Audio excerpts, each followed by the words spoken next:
Ноќна посета на министерот за култура Роберт Алагјозовски на Штип во вечерните часови и ненајавено, тој се појавил во повеќе културни институции во градот.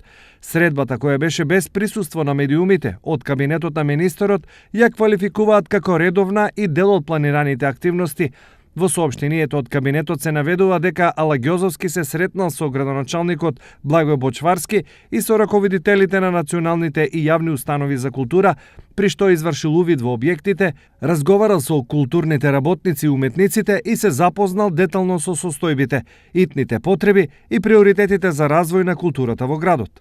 Министерот беше запознаен директно со проблемите со кои се соочуваат институциите по долгогодишен период на нивно девастирање и посочи дека приоритет на владата на Република Македонија е санирање на постоечките установи од културата и обезбедување на услови за работа наспроти мегаломанското трошење на средства од страна на претходната власт за изградба на нови објекти. Стои во соопштението од Министерството за култура.